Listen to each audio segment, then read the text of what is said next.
When I was a kid, one of my favorite movies of all time was the movie Hook, starring Robin Williams, Dustin Hoffman, and Julia Roberts.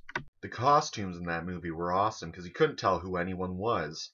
There was like one point where there was this guy and he had like a beard and like curly white hair and he got put in this thing called the boo box, right, where he was covered in scorpions. But someone was telling me that it turns out that was actually Glenn Close. And then you got Dustin Hoffman, playing Hook, which is, well, the title role. I mean, it's awesome.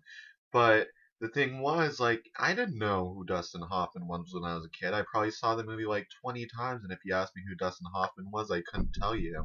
The reason for that, too, is like, you think of Dustin Hoffman, and you generally think, like, for most of the movies that he's in, is like, you kind of identify him as being dusty, like, kind of got like the like messy like muffled up hair and kind of like I don't know, he's looked like an old man since he was in The Graduate, like a dusty like old guy. Like if you met him in person, he'd probably smell of mothballs, like that's Dustin Hoffman.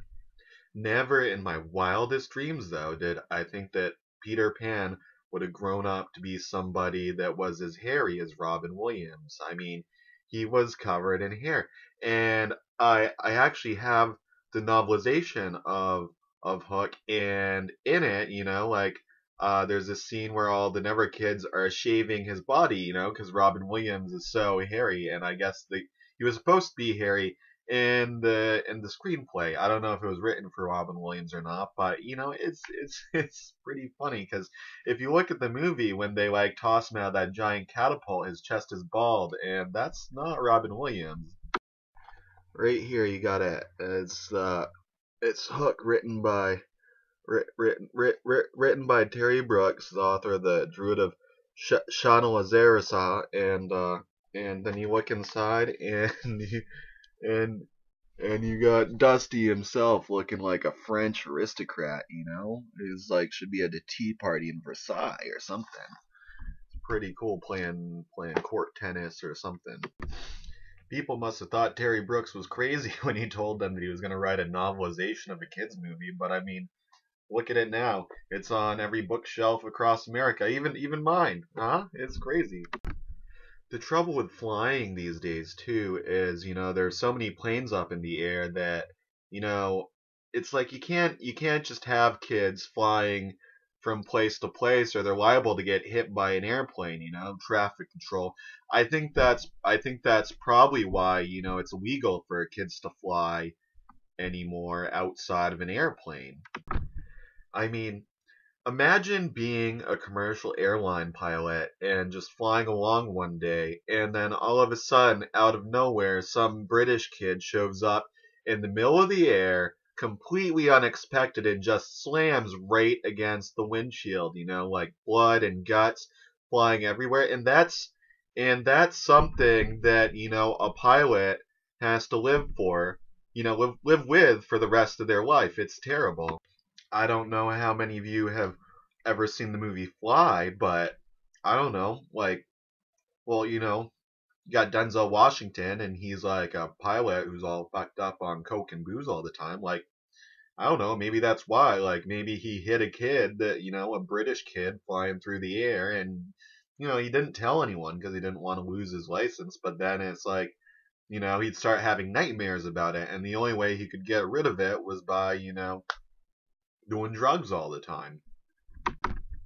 Getting back to the movie Hook, though, uh, one thing that still this day blows my mind is that movie came out in like 1992, and if you look at Maggie Smith in that movie, who plays Granny Wendy and Downton Abbey, all that stuff, she looks like the same age then as she is now. Like, that's crazy, isn't it? Because, like, this is 2014, so that was 22 years ago, makes me wonder if maybe the Dame Maggie Smith is a witch? I don't know. Likewise, you got Patrick Stewart, who was, like in Star Trek The Next Generation in 1987, and he looks younger than he does now. Like, makes you wonder if, like, I don't know, like Patrick and Maggie, they have some sort of like weird British actors witches coven going on. Or, or it could be that they both used to live in Neverland, and now they get like, regular injections of pixie dust, which keeps them young all the time. I mean, they could have been around since the 1800s. For all we know, Maggie Smith was Granny Wendy. Who knows? Of course, Patrick Stewart also is part mutant, so you got to give him that much. One thing that always bugged me is, got me is kind of odd about the movie though, is how friggin' meta they are about everything. Like you look at the beginning of the play or the beginning of the movie, and his daughter is, playing Wendy in the school play of Peter Pan, or like, when he's at the office, he has that like cell phone duel with the guy, kind of like Lost Boys fighting pirates, or when they're flying to England, they're on what is it like Pan Airways or something like that. It's a crazy movie. It just constantly references. And then again when he's at the office, they're like, "Don't let your arms get tired when you're flying over." Like they didn't know that he was Peter Pan. Also, you got Homeboy running around with, the fake name Banning like he doesn't know he's actually Peter Pan. Everyone knows that he knows. I mean, come on, you gotta know if you were there, right? What kid didn't want to live in the Nevertree, though? Honestly, it's the coolest place ever. You got, like, half pipes everywhere, a basketball court, those weird little tram things that they ride all around. All their food's made out of frosting, and they wear cool clothes. Like you got Rufio, and he's an acrobat with like skunk hair, and he's only probably like 13. I mean, every kid in America was thinking to themselves, how do I grow up to be like that kid? Well, you don't, because you're a lost boy. That's the thing. You don't grow up. I mean, he's probably like 100 years old in that movie. Those Lost Boys are pretty numb, huh, though? It's like they talk all through the movie about how all they're gonna do is kill pirates once they get there in the big showdown. They show up, half their weapons are just friggin' kid toys. Like they're shooting pirates with ketchup, eggs, marbles. I mean, that's not gonna kill anybody. None of them even have a sword except for, Peter and maybe Rufio. I mean, they're just chumps, is all they are. That's such kid logic too. It's such kid logic. You give a kid like a little water gun that does absolutely nothing, little splash, and all of a sudden they're walking around with this shit-eating grin on their face, thinking they're so friggin' badass, dangerous, like they're gonna intimidate someone with that little water gun. Sometimes you just want to walk up to that kid and be like, "Listen, man, I have a fucking super soaker in my trunk. You really want to fuck with me? I will get you fucking soaked, bro." I don't even think these kids are really so much lost as they are severely confused. I mean, anybody knows if you want to fight pirates, all you gotta do is go to school, get yourself an education, and join the Coast Guard, and you can fight all the pirates you want with guns and boats and pretty much anything at your disposal. It's like the PSAs on TV always say, they've got to check themselves before they wreck themselves. And that's all there is to it.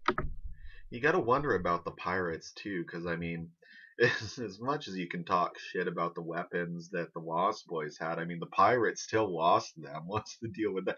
And for that matter, like, why are the pirates trying to kill the Lost Boys to begin with? I mean, you really want to prove your might by fighting a bunch of kids and all of that, but spending over 100 years trying to do it and failing horribly, even without their leader? I mean, what's the deal? How did they end up there? What are they doing? They clearly haven't found any treasure. I don't get it. Essentially, from what I gather, the moral of the story is that if you're 5 years old and you don't like all the rules that your parents have set for you, you always have the option of running away and joining a gang in the woods.